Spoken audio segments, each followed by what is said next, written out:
تجارتی معاہدے کے ذریعے بھارتی ٹیکسٹائل اور گارمنٹس کو یورپی ممالک میں ڈیوٹی فری رسائی ملنے پر جہاں پاکستانی انڈسٹری خدشات کا اظہار کر رہی ہے، تو وہیں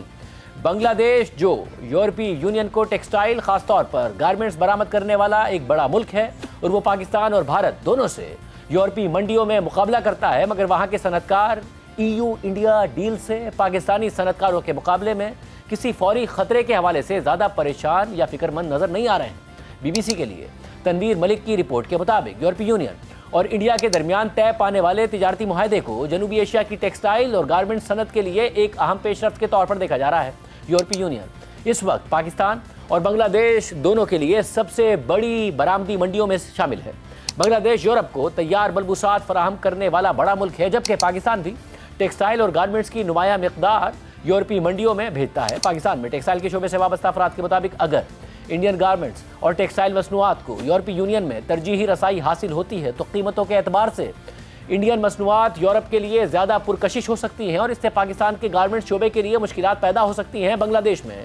گارمنٹس کے شعبے سے منسلک افراد کے مطابق ملک کی گارمنٹ صنعت پہلے ہی کم لاگت، بڑے پیمانے پر پیداوار اور مضبوط سپلائی چین کی وجہ سے یورپی خریداروں میں مقبول ہے۔ انہوں نے یورپی یونین اور انڈیا کے درمیان ہونے والے معاہدے سے بنگلہ دیشی گارمنٹس کے شعبے کو مشکلات پیش آنے کے امکان کو رد کر دیا ہے۔ رپورٹ کے مطابق پاکستان اس وقت یورپی یونین کے GSP+ سے فائدہ اٹھا رہا ہے، جس کے تحت زیادہ تر گارمنٹس مصنوعات یورپی منڈی میں بغیر کسی ٹیرف کے جاتی ہیں۔ اس رعایتی نظام کی وجہ سے پاکستان کو یورپی خریداروں کے لیے قیمت کے لحاظ سے ایک حد تک برتری حاصل ہے۔ بنگلہ دیش کو بھی یورپی یونین میں طویل عرصے سے تقریباً 0 ٹیرف کی سہولت حاصل رہی ہے، کیونکہ وہ کم ترقی یافتہ ممالک کی فہرست میں شامل ہے۔ یہی رعایت بنگلہ دیش کو یورپی یونین کا بڑا گارمنٹس کا سپلائر بنانے میں اہم کردار ادا کرتی ہے۔ اس کے برعکس انڈیا کو فی الحال یورپی یونین میں گارمنٹس کی برآمد پر زیادہ ٹیکس ادا کرنا پڑتا ہے۔ یہ ٹیکس گارمنٹس اور ہوم ٹیکسٹائل پر 9.6% کی شرح سے لاگو ہوتا ہے۔ پاکستان ٹیکسٹائل کونسل کے اعداد و شمار کے مطابق پاکستان کے مقابلے میں انڈیا کی 2024 میں یورپی یونین کو گارمنٹس اور ٹیکسٹائل مصنوعات کی برآمدات کی مالیت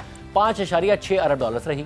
یورپی کمیشن کے مطابق بنگلہ دیش سے یورپی یونین کو جانے والی برآمدات کا 94% حصہ ٹیکسٹائل اور گارمنٹس کی مصنوعات پر مشتمل ہے۔ 2024 میں بنگلہ دیش کی جانب سے یورپی یونین جانے والی مصنوعات کی کل مالیت تقریباً $21 ارب تھی۔ رپورٹ کے مطابق انڈیا اور یورپی یونین کے تجارتی معاہدے کے تحت انڈین ٹیکسٹائل مصنوعات کی یورپ میں ڈیوٹی فری رسائی سے پاکستان کے ٹیکسٹائل سیکٹر کے لیے مشکلات کا امکان ظاہر کیا جا رہا ہے۔ تاہم بھارت اور یورپی یونین کے معاہدے سے بنگلہ دیش کی مصنوعات کو کسی خطرے کے امکان کے بارے میں بنگلہ دیش کے برآمدات کے شعبے کے افراد کا کہنا ہے کہ مقابلہ تو بڑھے گا، تاہم اس سے ٹیکسٹائل کے شعبے کو کوئی فوری خطرہ لاحق نہیں ہے۔ ڈھاکہ میں ایکسپورٹرز ایسوسی ایشن آف بنگلہ دیش کے رکن قاضی افتخار حسین نے بتایا کہ فی الحال بنگلہ دیش کی گارمنٹس برآمدات کو کوئی خطرہ نہیں ہے، کیونکہ اس وقت یہ شعبہ جس سطح پر کام کر رہا ہے وہ انڈیا سے بہت آگے ہے۔ انہوں نے مزید کہا کہ اس وقت بنگلہ دیش میں اس شعبے کی پیداواری گنجائش انڈیا کے مقابلے میں دگنی ہے، جو 35 سالوں میں حاصل کی گئی ہے۔ انڈیا کو اس مقام تک پہنچانے کے لیے وقت درکار ہوگا، جو کہ 10 سال تک ہو سکتا ہے،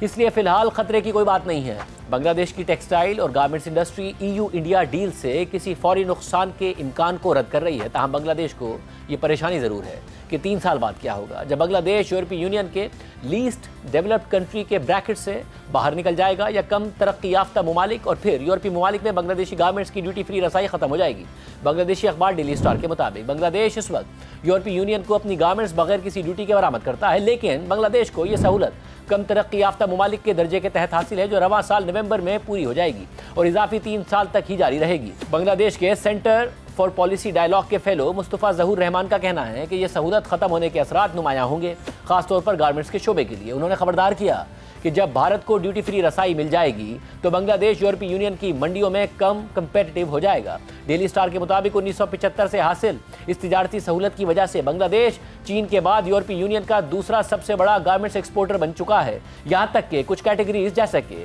ڈینم، ٹراؤزرز اور ٹی شرٹس میں بنگلہ دیش نے چین کو بھی پیچھے چھوڑ دیا ہے۔ بنگلہ دیشی صنعت کاروں کا دعویٰ ہے کہ یورپی یونین میں ہر 3 میں سے ایک شخص بنگلہ دیش میں تیار کیا گیا ڈینم ٹراؤزر پہنتا ہے۔ خبر کے مطابق مالی سال 2024-25 میں بنگلہ دیش نے اپنی گارمنٹس ایکسپورٹس کا 50% سے زیادہ حصہ یورپی یونین میں شامل ممالک کو برآمد کیا تھا، جن کی مالیت $19.7 ارب تھی۔ لیکن اگر بنگلہ دیش یورپی یونین کے کم ترقی یافتہ ملک کے درجے سے نکلنے کے بعد کسی متبادل انتظام جیسے کہ